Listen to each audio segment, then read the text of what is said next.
সকালবেলা ঘুম থেকে উঠে পছন্দের নাস্তা সামনে পাওয়া, নিজের হাতে বানানো কলিজা ভুনা অথবা বেলকুনির সামনে বসে একটু পড়ন্ত বিকেল উপভোগ করা। হ্যালো, নতুন আরেকটি সকালে আপনাকে জানাচ্ছি গুড মর্নিং। আজকে বাহিরে মেঘলা আবহাওয়া, হালকা করে বাতাস হচ্ছে। আমার সকালটা শুরু হলো স্নিগ্ধ বাতাস আর আমার সুন্দর বেলকুনিতে। সকালের স্নিগ্ধ বাতাসটা আমাকে স্বর্গের সুখ দেয়। শান্ত পরিবেশে শান্ত নাস্তার আয়োজন করলাম। আজকে নাস্তায় ছিল একটি রুটি, আলু ভাজি আর একটি ডিম, সাথে ছিল কিছু বাদাম আর কিছু ফ্রুটস। চিয়া সিডের এই ড্রিঙ্কসটা আমার বরাবরের মতোই খুব পছন্দ, খুব রিফ্রেশিং একটা ভাইব দেয়।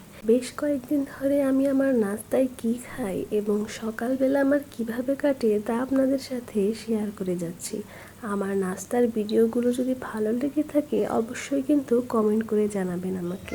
এমনিতে নাস্তা শেষ করে আপনাদের সুন্দর সুন্দর কমেন্টগুলো একটু চেক করি, পড়তে আমার ভীষণ ভালো লাগে। তারপর আবার কিচেনে চলে যেতে হয় দুপুরের খাবার তৈরির জন্য। আজকে খুব শখ করে কলিজা ভুনা করেছি। কলিজা ভুনা আমার খুব পছন্দ, তবে মায়ের হাতের যে কোনো ভুনাই আমার দ্বিগুণ পছন্দ। কলিজা ভুনার সাথে এক টুকরো ইলিশ মাছ, শুকনো মরিচ, এক স্লাইস পেঁয়াজ আর সাথে আচার নিতে কিন্তু ভুলিনি আমি।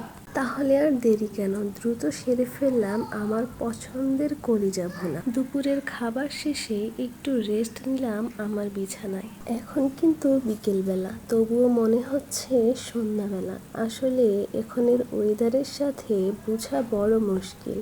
কখন রোদ, কখন বৃষ্টি, আবার কখন আলো, কখন অন্ধকার বোঝা যায় না। খাটের উপর শুয়ে যখন বেলকুনিতে আমার গাছগুলোকে দেখতে পাই, কিসের মন খারাপ, কিসের দুঃখ, সব এক নিমিষে হাওয়া হয়ে যায়।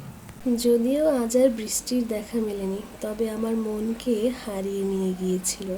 গাছপালায় আমি শান্তি খুঁজে পাই। আপনার মন খারাপের ঔষধ আপনাকেই খুঁজে বের করতে হবে। ঝড়ো হাওয়ার মতোই জীবনে কখনো কখনো ঝড় আসে, কিন্তু সেই ঝড়ের আড়ালে লুকিয়ে থাকে সম্ভাবনার সূর্যের আলো। জীবনকে উপভোগ করুন, কারণ আপনি মূল্যবান।